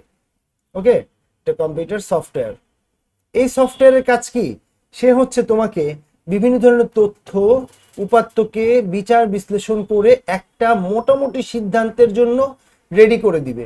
ধরো তুমি একটা বীজ বপন করতে চাচ্ছ, কুমিল্লা থেকে নিয়ে আসছো, এনে তুমি ধরো তুমি রাজশাহীতে বপন করতে চাচ্ছ। এখন কুমিল্লা থেকে তুমি এনে রাজশাহীতে বপন করবা, কিন্তু কুমিল্লার মাটির গুণাগুণ আবহাওয়া আর রাজশাহীর মাটির গুণাগুণ আবহাওয়াতে সেটা একই রকম ভাবে বেড়ে উঠবে কিনা তা তুমি ম্যাসিভ আকারে একদম খুব হিউজ অ্যামাউন্ট এনে বপন করে যদি তুমি লস খাও, এটা তো অনেক বড় ক্ষতি হবে। তো কি করা হয়, আগে পূর্বে থেকে এই ধরনের বীজকে এনে এটাকে আগে বিচার বিশ্লেষণ করা হয়, এটাকে ল্যাবে নিয়ে যে এটাকে আগে পরীক্ষা নিরীক্ষা করা হবে। পরীক্ষা নিরীক্ষা করে এর থেকে আমরা একটা উপাত্ত পাবো, মানে আমরা ডেটা পাবো। এই ডেটাকে কম্পিউটার সফটওয়্যার রাখা হবে। তারপর আবার আমি যেইখানে বপন করতে চাই সেখানে মাটির বিভিন্ন গুণাগুণ পরীক্ষা করা হবে, মাটির গুণাগুণ নিয়ে সেটাও কম্পিউটার সফটওয়্যার রাখা হবে। দেন কম্পিউটার সফটওয়্যার কি করবে, এই দুইটাকে বিচার বিশ্লেষণ করবে, আলোচনা করবে, এটা নিয়ে সে একটা মোটামুটি তোমার একটা আইডিয়া বা সে একটা ধারণা দিবে যে যদি এখানে বপন করতে চাও তাহলে কি পরিমাণে মাটির গুণাগুণ পরিবর্তন করা দরকার, তারপর ধরো তোমার কি পরিমাণে সার প্রয়োগ করা দরকার, তারপর এটা ওয়েদার কেমন থাকা দরকার, একটা মোটামুটি আইডিয়া দিবে। এবং সেখান থেকে তুমি কি পরিমাণ ফলাফল তুমি আশা করতে পারো সেরকম একটা সে আইডিয়া দিবে। তাহলে এই যে প্রক্রিয়াটা করা হচ্ছে একটা সফটওয়্যার কেন্দ্র করে, যেখানে পুরোপুরি আমরা কাজ করতেছি একটা উদ্ভিদ সংক্রান্ত তথ্য বা ইনফরমেশন গুলোকে নিয়ে, এটাকে বলা হয় বায়োইনফরমেটিক্স। ওকে, সো বায়োইনফরমেটিক্স হচ্ছে বিজ্ঞানের এমন একটা শাখা যেখানে উদ্ভিদ সংক্রান্ত বিভিন্ন তথ্য উপাত্ত নিয়ে আলোচনা করা হয়, বিচার বিশ্লেষণ করে একটা নির্দিষ্ট সিদ্ধান্তে উপনীত হওয়া যায়, তাকে বলা হয় বায়োইনফরমেটিক্স। ওকে, হোপফুলি এটা বুঝতে পেরেছো, খুবই সিম্পল একটা বিষয়। সো বায়োইনফরমেটিক্সে আমার কয়েকটা কথা ইম্পর্টেন্ট, এটা সংজ্ঞা বলার জন্য ইম্পর্টেন্ট কথাগুলো কি কি, এই যে সফটওয়্যার, এটা একটা শব্দ ইম্পর্টেন্ট, ডেটা, উদ্ভিদ, এই কয়েকটা শব্দ নিয়ে তুমি কথাবার্তায় সংজ্ঞা নিজের মতো করে সাজিয়ে দিবা। বিজ্ঞানের যে শাখায় কম্পিউটার সফটওয়্যার ব্যবহার করে বিভিন্ন ধরনের তথ্য উপাত্ত নিয়ে আলোচনা পর্যালোচনা করে একটা সিদ্ধান্ত উপনীত হওয়া যায়, তাকে বলা হয় বায়োইনফরমেটিক্স, বা একটা সম্ভাব্য ফলাফল যাচাই করা যায়, সেটাই হচ্ছে বায়োইনফরমেটিক্স। তো এটার জন্য সুবিধা অসুবিধা কি? সুবিধা হচ্ছে পূর্বে থেকে একটা ধারণা পাওয়া যায়, ক্ষতির হাত থেকে বাঁচা যায়, ভালো মানের ফলাফল উৎপাদন করা যায়, এরপর অধিক মুনাফা অর্জন করা যায়। অসুবিধা কি? যদি কোনো কারণে ভুল তথ্য এখানে প্রদান করা হয়, অসুবিধা ভুল তথ্য যদি হয় তাহলে তুমি ক্ষতিগ্রস্ত হতে পারো। হ্যাঁ, এবং সঠিকভাবে রক্ষণাবেক্ষণ না করলে বা সফটওয়্যার টুলস সম্পর্কে তোমার ধারণা না থাকলে তুমি এখানে ইজিলি একটা ক্ষতির সম্মুখীন হতে পারো। সো এগুলো হচ্ছে এটার অসুবিধা। So bioinformatics topics complete. দেখো বায়োমেট্রিক্স আর বায়োইনফরমেটিক্স নিয়ে স্টুডেন্টরা অনেক ভুল করে। বায়োমেট্রিক্সে পুরো উদ্ভিদ দেহ নিয়ে কোনো কাজ, বায়োমেট্রিক্সে কমপ্লিটলি প্রাণী দেহ নিয়ে কাজ করছে, জীব দেহ নিয়ে। বায়োইনফরমেটিক্সে কমপ্লিট উদ্ভিদ নিয়ে, এখানে উদ্ভিদের বিচার বিশ্লেষণ করে একটা সিদ্ধান্ত উপনীত হওয়া যাবে। আর বায়োমেট্রিক্স একটা ব্যক্তি শনাক্তকরণের জন্য ব্যবহার করা হবে। সো দুইটার মধ্যে পার্থক্য আছে, এগুলো ভালো করে খেয়াল করতে হবে। নাও পরের টপিকটা হচ্ছে genetic engineering. So genetic engineering জিনিসটা কি? জেনেটিক ইঞ্জিনিয়ারিং লেখাই আছে অবশ্য। সো জেনেটিক ইঞ্জিনিয়ারিং শব্দটা অ্যাকচুয়ালি এটা আবিষ্কার হয়েছে জিনগত বিভিন্ন ধরনের তথ্য উপাত্ত নিয়ে কাজ করার জন্য। সো জিনগত তথ্য, জিন জিনিসটা কি আগে এটার সাথে একটু পরিচিত হই। মানব দেহ তৈরি হয় কিসের মাধ্যমে আমরা জানি, যেহেতু বেশিরভাগই সায়েন্সের স্টুডেন্ট, যারা কমার্স আর্টসে পড়ছো তারাও জানো, কারণ বিজ্ঞান বইতে ছিল। মানব দেহ বা উদ্ভিদ দেহ তৈরি হয় কোষ থেকে। কোষ প্রথম আবিষ্কার করেন, কোষ বা সেল, এটা প্রথম আবিষ্কার করেন বিজ্ঞানী রবার্ট হুক 1665 সালে। এমসিকিউর জন্য প্রয়োজন হতে পারে তাই লিখে দিচ্ছি। রবার্ট হুক 1665 সালে তিনি এটা আবিষ্কার করেন।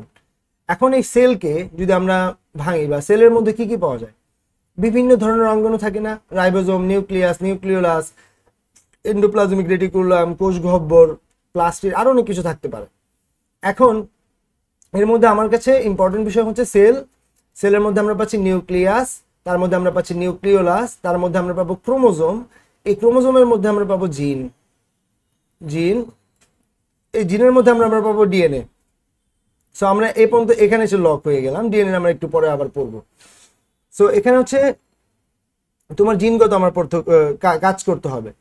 তো এখন খেয়াল করো, এই যে জিনটা, জিন কি কাজ করে? প্রজাতির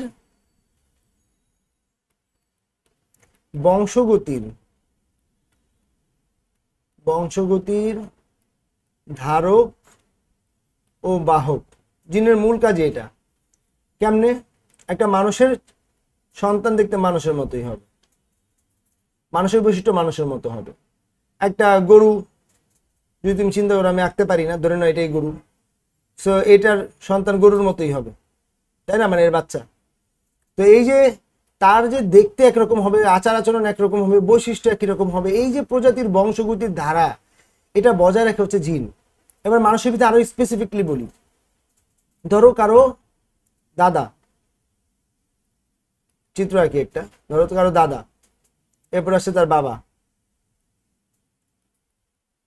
এরপর আসছে ধরো তার একটা ছেলে বা ধরো মেয়ে, লিখলাম। এখন ধরো কারো দাদা খুব রাগী ছিল, তার বাবা আবার রাগী না, তার ছেলে আবার রাগী হয়েছে, খেয়াল করো। সো এখন ঘটনাটা কি ঘটলো? দাদার কাছে যে বৈশিষ্ট্যগুলো ছিল, এগুলো কার কাছে ছিল? জিনের কাছে। কারণ জিন কি?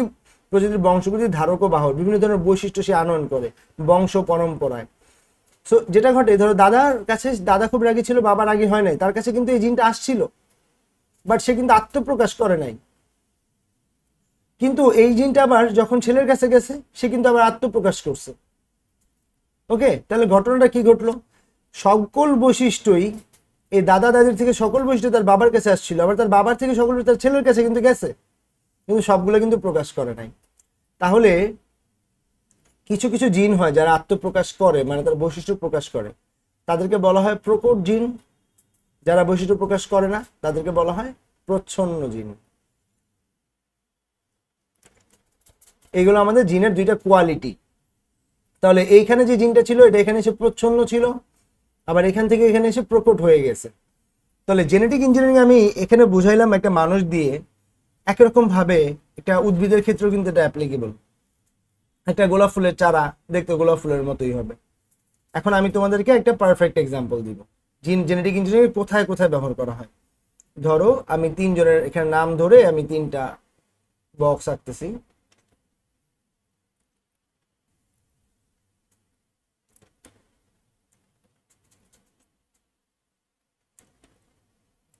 আচ্ছা, এখানে তিনজনের তিনটা ফুলের বাগান আছে। ধরো মাইশা হচ্ছে তিনটা ফুলের বাগান আছে, আর সৌরভ এখানে টুবা। এখন ধরো এই যে টুবা, এটা টুবা কি করছে? প্রথমে পূজার ফুলের বাগানে গেল, গোলাপ ফুলের বাগানে, সে এখানে একটা ফুল গাছ পাইলো। এখানে যে দেখলো তার ফুল গাছের আকৃতি মোটামুটি বড়। এখান থেকে সে লামিয়ার ফুলের বাগানে গেল, গোলাপ ফুলের বাগানে, এখানে সে দেখলো এটার কালার খুব ভালো, পুরো লাল রং। এখানে সে দেখলো, এখানে সে পেলো যে এটা স্মেল খুব ভালো। আর সে চায় তার বাগানে সে এমন একটা বাগান তৈরি করবে যে বাগানের ফুল গাছের মধ্যে তিনটা বৈশিষ্ট্যই থাকবে। ওকে, সে এখন এই ধরনের একটা ফুল গাছ বা একটা চারা গাছ রোপণ করতে চায়। এখন এই কনসেপ্ট একটু খেয়াল করো, মানব দেহ তৈরি হয় কিভাবে? একটা কোষ, সেটা বিভাজিত হয়, মাইটোসিসে হয় দুইটা কোষ, আবার ভাগ হয়, হয়ে হয় চারটা। এভাবে তো উদ্ভিদ দেহ গঠিত হয়। একটা পূর্ণ বা প্রাপ্তবয়স্ক মানুষের দেহে 2 থেকে 2.5 লাখ, কোষ থাকতে পারে, কিন্তু এটা শুরু হয়েছে কি একটা কোষ থেকে না। একটা কোষ কখন, যখন মাতৃগর্ভে ছিল, তখন এটা কি জাইগোট আকারে ছিল, ভ্রূণ পর্যায়ে, ভ্রূণ অবস্থায় যখন তারা ছিল, তো তখন এই একটা কোষ ছিল, তার মধ্যে কিন্তু সকল বৈশিষ্ট্য ছিল, মানে সকল জিন ছিল। একটা উদ্ভিদ যখন জন্মগ্রহণ করে তার কুড়ি বা তার কিন্তু বীজ একটাই থাকে ভ্রূণ পর্যায়ে। তোমরা যারা ধুতরা ফুলের 5টি অংশ নিয়ে পড়াশোনা করছো, পূর্ণাংশ ফুল বা পূর্ণ ফুল, তো সেইগুলো নিয়ে কিন্তু পড়াশোনা করলে তোমরা কিন্তু দেখছো যে সেখানে 5টা অংশ ছিল, সেখানে পুংস্তবক আছে, স্ত্রীস্তবক আছে, গর্ভাশয় আছে।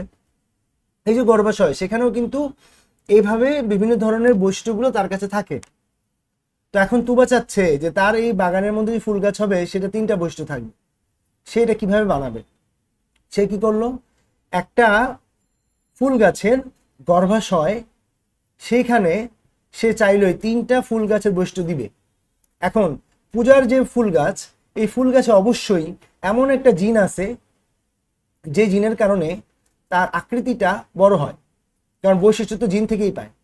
সে কি করলো, এটাকে ল্যাবে নিয়ে গেল, যে কোনো একটা ফুল গাছকে বা একটা পাতাকে নিয়ে গেল, নিয়ে এখান থেকে ল্যাব থেকে এই জিনটাকে আলাদা করলো, যেই জিনগুলোর কারণে এর আকৃতিটা বড় হয়। লামিয়া গেল, লামিয়ার ফুল গাছের বাগানে গেল, সেখান থেকে সেই জিনগুলোকে আলাদা করলো যাদের জন্য এটা কালার ভালো হচ্ছে। বাঁশের বাগানে যেয়ে সেখান থেকে সেই জিনগুলোকে আলাদা করলো যেটার জন্য স্মেল ভালো হচ্ছে। এবার সে কি করলো, 3টা জায়গা থেকে 3 ধরনের জিনকে কালেক্ট করে সে এই যে ফুল গাছ, তার যে গর্ভাশয়, যেখানে একটা কোষ আছে, এটা ভবিষ্যতে 2টা 4টা করে একটা গাছ জন্ম দিবে, সেই জায়গার মধ্যে সেইগুলোকে দিয়ে দিবে। এখন সে কি করবে, এই গর্ভাশয় থেকে আগের যে জিনগুলো আছে সেগুলো সে আগে বাইরে বের করবে, বাইরে বের করে তার যে সিলেক্টেড যে জিন, এই জিনগুলোকে সে ভিতরে প্রবেশ করায় দিবে। এখন খেয়াল করো, এখানে একটা বিপত্তি আছে, খালি চাইলেই তো হবে না। আমি একটু বড় করে আঁকি বোঝার জন্য।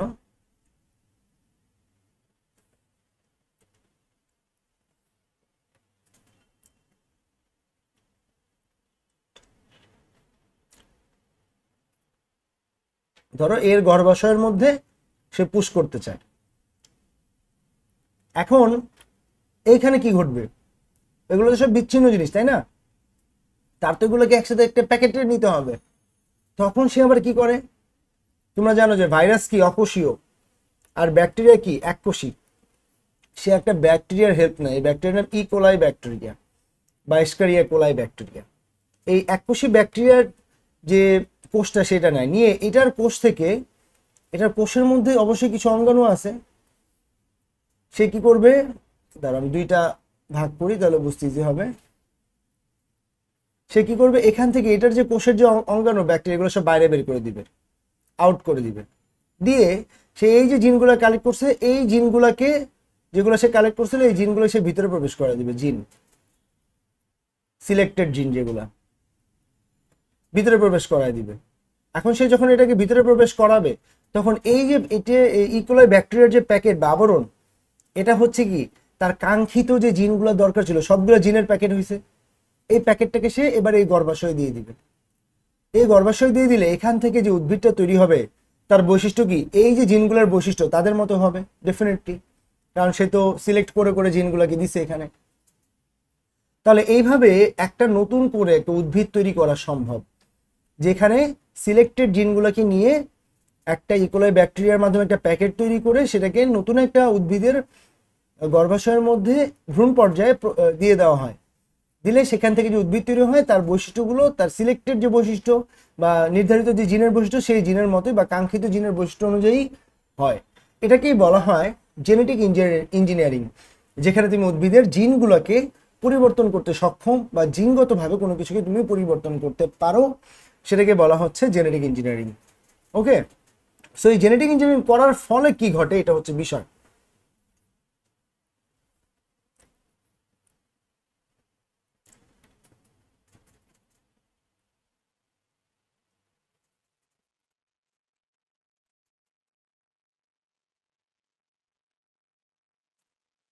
আমরা যখন এই জেনেটিক ইঞ্জিনিয়ারিং করলাম, তখন বলো তো কি ঘটছে, আমরা পরিবর্তন করছি জিন। এই জিনগুলো কোথায়, এটা কি ডিএনএর একটা অংশ না? খেয়াল করো, এই অংশের মধ্যে, সরি ক্রোমোজোমের মধ্যে ডিএনএ, ডিএনএর মধ্যে জিন হবে, একটু উল্টাপাল্টা হয়েছে। আমি এটাকে ঠিক করে দিচ্ছি।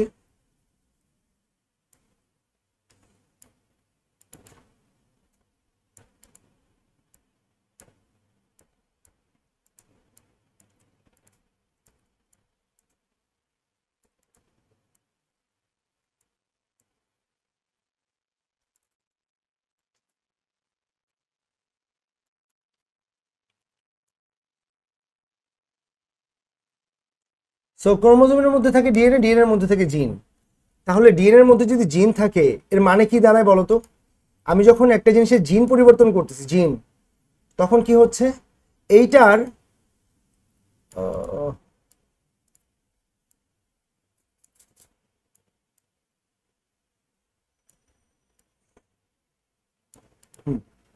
যখন আমি এটার জিনগুলোকে পরিবর্তন করতেছি, এটা ডিএনএটা পরিবর্তন হয়ে যাচ্ছে না? তাহলে খেয়াল করো, চেঞ্জ করলাম জিন, ফলে এটার নাম হলো জেনেটিক ইঞ্জিনিয়ারিং। আবার একই সাথে ডিএনএটাও নতুন করে তৈরি হয়ে গেল, তখন এটাকে বলা হচ্ছে আরডিএনএ। আরডিএনএ কেন বলা হয় খেয়াল করো, এই জিনের কম্বিনেশনটা আমি চেঞ্জ করছি, মানে কি ডিএনএ এর কম্বিনেশন চেঞ্জ হয়ে গেছে। এটা একটা কম্বিনেশনে ছিল, আমি পুনরায় করলাম কম্বিনেশন, তাহলে এটাকে কি বলা যায়? Recombinant DNA. যে ডিএনএটা কম্বিনেশনটা নতুন করে করা হয়েছে সেই কম্বিনেশনটাকে বলা হচ্ছে রিকম্বিনেন্ট ডিএনএ। ক্লিয়ার? ফলে এটার যে কোষ, এটা যে সেল, এই সেলের যে গঠন সেটাও কিন্তু পরিবর্তন হবে ধীরে ধীরে। তখন এটাকে বলা হয় জিএমও, জেনেটিক্যালি মডিফাইড অর্গানিজম। যে কোষটার এই ধরনের জিনগত পার্থক্য বা জিনগত পরিবর্তন হয়ে গেছে তাকে বলা হচ্ছে জিএমও বা জেনেটিক্যালি মডিফাইড অর্গানিজম। বুঝতে পারছো? তাহলে আমি পুরোটা একটু শুরু থেকে সামারাইজ করি। একটা উদ্ভিদের সকল বৈশিষ্ট্য থাকে জিনের কাছে। আমার টার্গেট ছিল জিন পরিবর্তন করা। তো আমরা কি করলাম? সিলেক্টেড জিনগুলোকে ল্যাবে নিয়ে আলাদা করলাম, কাঙ্ক্ষিত জিনগুলোকে আলাদা করে প্যাকেট করলাম ইকোলাই ব্যাকটেরিয়ার আবরণ দ্বারা, তার অঙ্গনে বের করলাম, নতুন অঙ্গনে দিলাম। যেখানে যে উদ্ভিদের মধ্যে পুশ করবো তার থেকে, তার গর্ভাশয় থেকে যে জিনগুলো প্রয়োজনে সেগুলো বাইরে বের করলাম, নতুন জিনগুলোকে তার মধ্যে দিলাম ইকোলাই ব্যাকটেরিয়ার প্যাকেটটাকে, এবং তার ফলে কি হলো? এটা নতুন করে একটা উদ্ভিদ তৈরি করলো। ফলে কি হলো? জিনগত আমি চেঞ্জ করলাম, এটাকে বলা হয় জেনেটিক ইঞ্জিনিয়ারিং। ফলে ডিএনএ চেঞ্জ হলো, বলা হয় রিকম্বিনেন্ট ডিএনএ। ফলে কোষের গঠন চেঞ্জ হয়ে গেল, এটাকে বলা হয় জেনেটিক্যালি মডিফাইড অর্গানিজম বা জিএমও। এগুলো আমাদের হোল টপিকস। এটা সুবিধা কি? সুবিধা হচ্ছে নতুন জাতের, এই যে আমরা হাইব্রিড ফসলাদি খাই সেগুলো তো genetic engineering example. Genetic engineering ফলেই তো বাংলাদেশে কখনো ছিল আগে এরকম বড় বড় ফসলাদি, বাঁধাকপি বা এই ধরনের যে বড় বড় তোমরা শশা দেখো এখন, এগুলো তো আগে ছিল না। তো কি হয়েছে? বাইরের কান্ট্রি থেকে এই ধরনের জিনগুলোকে নিয়ে আসছে, এসে সরাসরি দিছে, দেওয়ার পর এগুলো পরিবর্তন হয়েছে। এখন তুমি বলতে পারো স্যার তাহলে কেন ওই উদ্ভিদ এনে বপন করলো না?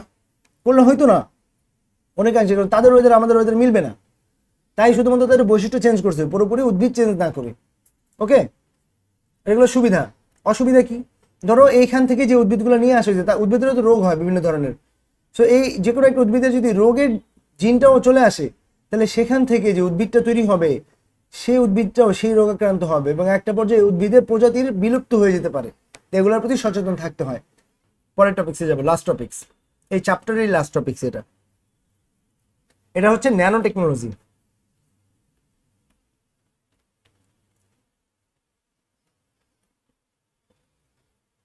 So nano technology. সো প্রথম বিষয়, ন্যানো জিনিসটা কি? ন্যানো মানে ক্ষুদ্র। কত ক্ষুদ্র? যেটাকে খালি চোখে দেখা যায় না। অণুবীক্ষণ দিয়ে দেখা যায় না, কি লাগে? অতি আণুবীক্ষণিক যন্ত্র প্রয়োজন হয়। এটাকে বলা হয় ন্যানো টেকনোলজি। সো এটাকে আমি ভালো করে বোঝানোর জন্য আমি একটা এক্সাম্পল দিয়ে আসি। তোমার হাতে যে স্কেল আছে, স্কেলটা বা তোমরা যে স্কেলটা ব্যবহার করো বড় স্কেলগুলা, এটা হয় 12 ইঞ্চির এক একটা স্কেল।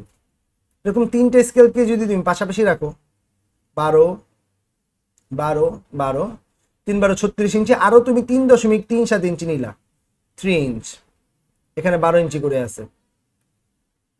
তাহলে এই টোটাল জায়গাটা তুমি পাচ্ছ 39.37 ইঞ্চ। এই 39.37 ইঞ্চি হয় 1 মিটার। ক্লিয়ার? খেয়াল করো, এটা একটা এমসিকিউর জন্য আসে। এখন এই 1 মিটার জায়গার মধ্যে তাহলে আমার ঘর আছে কয়টা? ইঞ্চিতে 39টা ঘর আছে 39 ইঞ্চির জন্য। এখন আমি যদি বলি এই ঘরগুলোকে তুমি 1000টা ভাগ করো, অবশ্যই ঘরগুলো ছোট হবে। আমি যদি তোমাকে বলি ঘরগুলোকে তুমি 1 লাখ ভাগ করো, আরো ছোট হবে। 1 কোটি ভাগ করো, আরো ছোট হবে। 10 কোটি আরো। যদি বলি এই ঘরগুলোকে 100 কোটি ভাগ করো, এই 39টা ঘরকে সব মিলে মানে 1 মিটারকে 100 কোটি ভাগ করো, তাহলে এই 100 কোটি ভাগ যদি আমি তোমাকে করতে বলি, এটাকে 100 কোটিকে কিভাবে লেখে? 1-এর পরে 9টা শূন্য দিয়ে লেখে। হ্যাঁ, 1-এর পরে শূন্য 9টা, 1 2 3 4 5 6 7 8 9। সো এই গেল আমাদের 1 দশক শতক হাজার, এই যে 100 কোটি। এই 100 কোটি বার যদি আমি ভাগ করতে বলি, এই 100 কোটিকে কিন্তু আরেক ভাবে লেখা যায়, জানো? এটা হচ্ছে 10⁹, মানে 1-এর পরে শূন্য 9টা, উপরে 9। হ্যাঁ, সো এই 9টা শূন্য। সো এই 1 মিটার জায়গাকে যদি আমি 100 কোটি বার ভাগ করি, তাহলে এর যে 1 ভাগ পাওয়া যাবে সেটাকে বলা হবে কি জানো? 1 ন্যানোমিটার। তাহলে দেখো ক্যালকুলেশনটা দেখো। হ্যাঁ, 1 মিটার জায়গা, 1 মিটার ভাগ করছো কতবার? 100 কোটি। 100 কোটি কিভাবে লিখছি? 10⁹। ভাগ করলে যেটা পাচ্ছি সেটা কি? 1 ন্যানোমিটার। ওকে,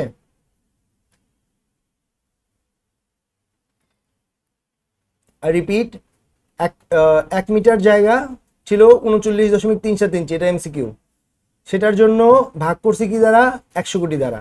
ভাগ করে যেটা পাইছি সেটা হচ্ছে 1 ন্যানোমিটার। তাহলে এটাকে আরো কয় ভাবে লেখা যায় একটু খেয়াল করো তো। 1/10⁹ m সমান সমান 1 nm, মানে ন্যানোমিটার।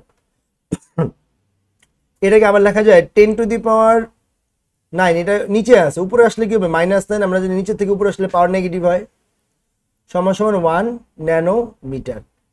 সো এটাকে এইভাবে আসে যে 1 ন্যানোমিটার সমান সমান কত মিটার? তখন তোমার বলতে হবে 10⁻⁻9 মিটার। এবং এটা অনেকে ভুল করে কি করে জানো?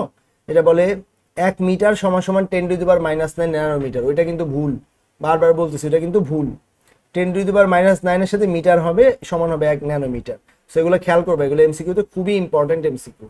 ওকে, তাহলে এই হচ্ছে আমাদের একটা এমসিকিউ, এই হচ্ছে আমাদের একটা এমসিকিউ, এইটা এইটা এইটা এইটাই সবগুলো কিন্তু এক এক ধরনের এমসিকিউ আসে এখান থেকে। আচ্ছা, আর 1 ইঞ্চিকে ভাগ করলে 2,54,000 ভাগ করা যায়। এটা তোমাদের বইতে হয়তো নাই, থাকলে সেখান থেকে একটু রিডিং দিয়ে নিবা। মেনলি এটাই আসে পরীক্ষায়। আচ্ছা, এখন আসবো এই ন্যানোমিটার কেন প্রয়োজন। দেখো, আমি তোমাকে একটা এক্সাম্পল দিই এই ন্যানো টেকনোলজির। ধরো এটা হচ্ছে একটা এটা তো একটা গেঞ্জি আঁকা দরকার ছিল, কি আঁকলাম? আচ্ছা, আমরা একটু টি শার্ট আঁকার চেষ্টা করি, দেখি কতদূর আমরা পারি।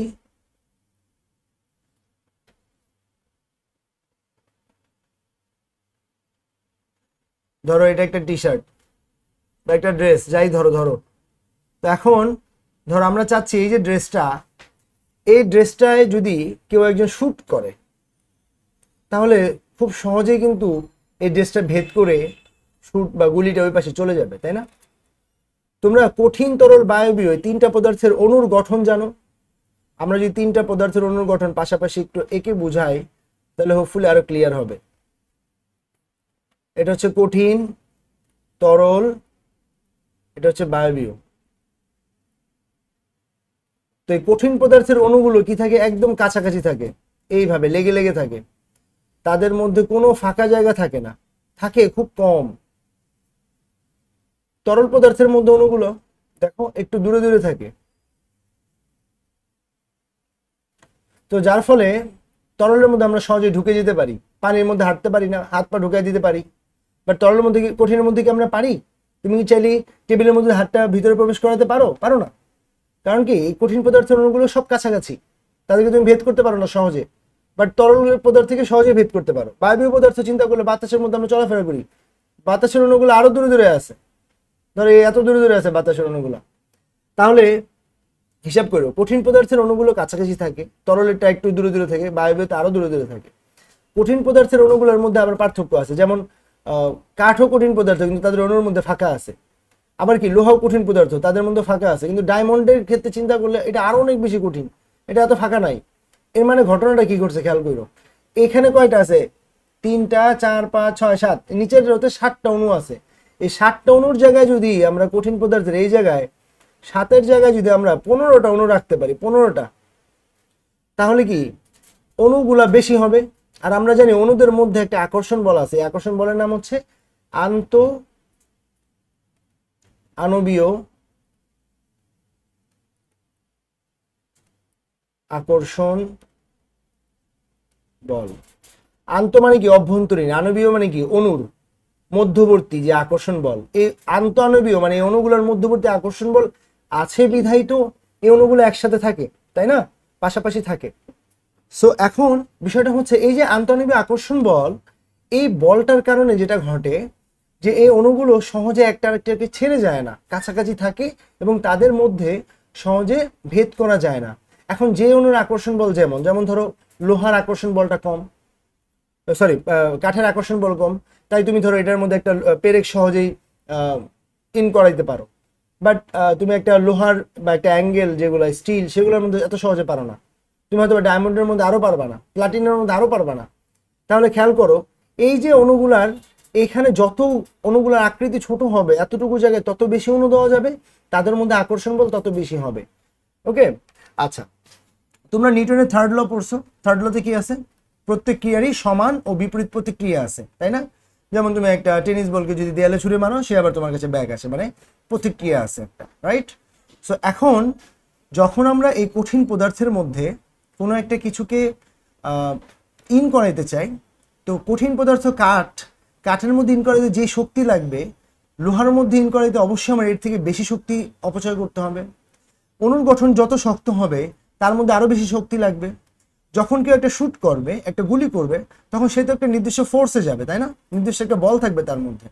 তো সে যখন এই বলে এটাকে ইন করানোর চেষ্টা করবে, তখন যদি এই অণুর গঠনটা এই বলের থেকে বেশি হয়, রিপিট, ধরো এই সে ফর এক্সাম্পল যে একটা শুট যখন করা হয়েছে, এটা ধরো 120 নিউটন বলে এটা আঘাত করতেছে, বলের একক নিউটন তোমরা জানো। এটা যখন এটা 120 নিউটন বলে এখানে আঘাত করতেছে, তো এই টি শার্টটা যদি একটা নর্মাল টি শার্ট হয়, ধরো তার ধরো স্থিতিস্থাপকতা বা ইলাস্টিসিটি যেটা আমরা বলি, ইলাস্টিসিটিতেও সম্পর্কে অনেকেই জানো, সহনীয় বল যেটাকে বলা হয়। সহনীয় বল হয়, বল দুই ধরনের হয়, একটা সহনীয় বল, আরেকটাকে বলা হয় অসহনীয় বল। সো দুই ধরনের বল হয়। যদি একটা পদার্থ যেমন একটা রাবার তোমার হাতে, যে মানে আমরা যেগুলো ইরেজার বলি, এই ইরেজারকে তুমি যদি চাপ দাও, আঙুল দিয়ে যদি চাপ দাও দুই পাশ দিয়ে, তাহলে হয়তো এটা একটু মানে চ্যাপটা হয়ে যাবে। বাট তুমি একটা ট্রাক্টরের নিচে দিলে কি হবে, এটা পুরো গুঁড়ো গুঁড়ো হয়ে যাবে। মানে এটার একটা লিমিট আছে, যে লিমিট মধ্যে সে বল সহ্য করতে পারে, করে আবার আগের অবস্থায় আসতে পারে। বাট এমন একটা বল আছে যে বলটা সে নিতে পারে না, সে তখন ছেড়ে দেয় সব কিছু, সেটাকে বলা অসহনীয় বল। তো এই যে টি শার্টটা, এই টি শার্টের যে অণুগুলোর মধ্যে যে গঠন, এটাও কঠিন পদার্থ কিন্তু টি শার্ট, এটা তো তরল আর বায়বীয় না, বাট এই অণুগুলোর গঠন অনেক ফাঁকা আছে। তো যার ফলে ধরো এটা সে ফর এক্সাম্পল এটা 3 নিউটন তাদের আন্তঃআণবিক বল, তো তুমি 120 নিউটনের একটা শুট করলে এটা তো সহজেই ভেদ করে যাবে। এখন যদি তুমি এই টি শার্টের জায়গায় একটা বুলেট প্রুফ জ্যাকেট যখন তৈরি করে, সেটা কিভাবে করে, তখন এই জ্যাকেটের অভ্যন্তরে যে অণুগুলো বসানো হয়, এটা এই ন্যানো প্রযুক্তিতে বসানো হয় এবং এত নিখুঁত থাকে যেটাকে খালি চোখে এই অণুগুলোকে ধরা যায় না বা দেখা যায় না, যার ফলে তাদের মধ্যে আন্তঃআণবিক আকর্ষণ বল অনেক বেশি থাকে। তো তুমি যদি 120 নিউটন বলে একটা শুট করো, এই জ্যাকেটের হয়তো বা ক্ষমতা আছে 500 নিউটন, তখন সে কি করে এটাকে ভেদ করে ভিতরে ঢুকতে পারে না, কারণ তার সহনীয় বল যেটা সেই সহনীয় বলের মধ্যে আছে। হ্যাঁ, তুমি যদি 501 নিউটন বলে একটা যদি শুট তুমি সেখানে করো, তাহলে অবশ্যই এটা ভেদ করে চলে যাবে। প্রত্যেক জিনিসেরই সহনীয় একটা সীমা আছে। তো তুমি যদি সেই ইলাস্ট্রিসিটির লেভেলটা ক্রস করতে পারো তাহলে যাবে, বাট এর আগ পর্যন্ত যাবে না। সো এভাবেই বুলেট প্রুফ জ্যাকেটটা তৈরি করা হয় ন্যানো প্রযুক্তির সাহায্যে। আমি জাস্ট একটা এক্সাম্পল দিলাম, এরকম আরো হাজারো জিনিস আছে যে গ্লাভস তৈরি করে, বা আরো এরকম অনেক জিনিস আছে যেগুলো ন্যানো টেকনোলজিতে ব্যবহার করা হয়। শুধুমাত্র মানে স্থায়িত্ব বা সময়কাল বৃদ্ধির জন্য যে ন্যানো প্রযুক্তি ব্যবহার করা হয় এমন না, আর অনেক ক্ষেত্রে ন্যানো প্রযুক্তি ব্যবহার করা হয়। যেমন ধরো ডিভাইসের আকৃতি ছোট করার জন্য আমরা যে ডিভাইসগুলো ব্যবহার করি, এই ডিভাইসের আকৃতি ছোট করার জন্য, ধরো একটা র্যাম, এই র্যামের সাইজটা হচ্ছে এতটুকু, নর্মালি এটা তৈরি করা হয়েছিল। এটার মধ্যে যে অণুগুলো আছে এই একই কাজ করবে, আমি অণুগুলোর আকৃতি একটু ছোট করে দিলাম, সো র্যামের আকৃতি এতটুকু হয়ে গেল। তো এখন ডেস্কটপ আর ল্যাপটপ কিভাবে তৈরি হইলো? এই পার্থক্যের কারণে যে সেখানে ন্যানো প্রযুক্তি ব্যবহার করা আছে। এই যে চাঁদে বিভিন্ন ডিভাইস আমরা পাঠাচ্ছি, এত ক্ষমতাধর পাঠাচ্ছি, ন্যানো প্রযুক্তি ব্যবহার করা আছে, বিভিন্ন যে ড্রোন তৈরি করা হচ্ছে ন্যানো প্রযুক্তি ব্যবহার করা আছে। তাহলে ন্যানো প্রযুক্তি ব্যবহার করলে ডিভাইসের আকৃতি ছোট হয়ে যায়। আমরা পড়ছিলাম চ্যাপ্টার 3-তে যে 0-1 বাইনারি ব্যবহার করা হয় কেন, কারণ ডিভাইসের আকৃতি ছোট হচ্ছে এবং ন্যানো প্রযুক্তি সবকিছু তৈরি হচ্ছে। ওকে, এইগুলো হচ্ছে একদম ডিভাইসগত কারণে। এবং জ্যাকেট এগুলো হচ্ছে সব সামরিক বিষয় আদি বললাম, আর অনেক জায়গায় আছে। তোমরা যে এই যে গোল্ড প্লেটের বিভিন্ন জিনিসপত্র অর্নামেন্টস পরে মেয়েরা, এই অর্নামেন্টসের মধ্যে যে রং করা হয় এটা কি তুমি দেখো খালি চোখে বুঝতে পারো? বুঝতে পারো না যে এখানে কালার করা হয়েছে। মানে এটার মধ্যে একটা গোল্ড প্লেটের কালার করা হয় কি একটা এটাকে বলে ইলেকট্রোপ্লেটিং। তোমরা যদি 9-10-এ পড়ে থাকো এই টপিক্সটা, ইলেকট্রোপ্লেটিং হয়, গ্যালভানাইজিং এর মাধ্যমে এটা ইয়ে করা হয়, দুইটা তড়িৎদ্বার থেকে অ্যানোড ক্যাথোড এইভাবে করা হয়। ডিটেলসে আমি যাচ্ছি না, ডিটেলসে গেলে আমি বিজ্ঞান ক্লাসে ঢুকে যাবো আবার। তো আমি জাস্ট তোমাকে ফিজিক্সের বাইরেই পড়াচ্ছি, আইসিডির মধ্যেই থাকি। তো যখন এই যে এই ছোট ছোট এই যে তোমার গহনাগুলোতে গোল্ড প্লেট করা হয়, এই যে প্রলেপটা দেওয়া হয়, এটা এই ন্যানো প্রযুক্তিতে দেওয়া হয়। কি করা হয়, এই ন্যানো প্রযুক্তিতে এই ছোট ছোট এই কালারের যে অণুগুলা সেগুলো এসে এই গহনার অণুর মধ্যে, গহনার গায়ে এসে পড়ে যায়। ওকে, সো গহনার গায়ে এত নিখুঁতভাবে পড়ে যেটা আমরা খালি চোখে দেখতে পারি না। এভাবে একটা গোল্ড প্লেট বা অর্নামেন্টসে কালার করা হয়। ওকে, এরকম আরো বহু জিনিসে স্থায়িত্ব দীর্ঘকাল করার জন্য সকল জায়গায় এই ন্যানো প্রযুক্তি ব্যবহার করা হয়। যেমন আবার আছে খাদ্য শিল্পে আছে বিভিন্ন খাবার প্যাকেজিং এর ক্ষেত্রে। যেমন তোমরা বিভিন্ন প্যাকেটের যে খাবারগুলো খাও এর মধ্যে থেকে খাবারগুলো একটা নির্দিষ্ট দিন পর্যন্ত থাকে, মেয়াদ থাকে। খাবারের বাইরে থেকে কোনো বাতাস ভিতরে ঢুকে না, ভিতর থেকে কোনো বাতাস বাইরে আসে না, কারণ এর ভিতরে দেখবে একটা সিলভার কালার অ্যালুমিনিয়ামের প্রলেপ করা আছে। এটা ন্যানো প্রযুক্তিতে করা হয়, যার ফলে এটা বাইরের আর্দ্রতা বা উষ্ণতা কোনো কিছু গ্রহণ বা বর্জন কিছুই করতে পারে না। ওকে, সো এই ধরনের কাজে এই ন্যানো প্রযুক্তি ব্যবহার করা হচ্ছে। ওকে, সো এইগুলো আমাদের ন্যানো প্রযুক্তি ব্যবহার। সুবিধা কি? অনেক সুবিধা আছে। ডিভাইসের আকৃতি ছোট হচ্ছে, স্থায়িত্বকাল বৃদ্ধি পাচ্ছে, এরপরে হচ্ছে তোমার মানুষের জন্য এটা সহজলভ্য হচ্ছে ধীরে ধীরে। তারপরে এই যে বুলেট প্রুফ জ্যাকেট বা সামরিক বিভিন্ন নতুন নতুন জিনিস আবিষ্কার করা তৈরি হচ্ছে, সম্ভব হচ্ছে। আবার অসুবিধাও আছে, পারমাণবিক বোমা তৈরি করা যাচ্ছে। এরপরে তোমার মানুষের ক্ষতিকারক বিভিন্ন দাহ্য পদার্থ বা রাসায়নিক পদার্থগুলো নিয়ে কাজ করার ফলে পরিবেশের ক্ষতিগ্রস্ত হচ্ছে, মানুষ ঝুঁকির মধ্যে পড়ছে। তো এগুলো সুবিধাও আছে অসুবিধাও আছে, রিডিং পড়বা বাকি টপিকসটুকু। আমি মেইন কনসেপ্টে তোমাকে ইন করাই দিছি যে কিভাবে অ্যাকচুয়ালি ন্যানো প্রযুক্তি ব্যবহার করা হয় আর মেইন কনসেপ্টটা কি, কেন এটাকে করতে হবে। সো আজকের টোটাল ক্লাসে আমরা কয়েকটা ইম্পর্টেন্ট টপিক্স নিয়ে কথা বলছি। Number 1 is biometrics, another 1 bioinformatics and genetic engineering, and final is nano technology.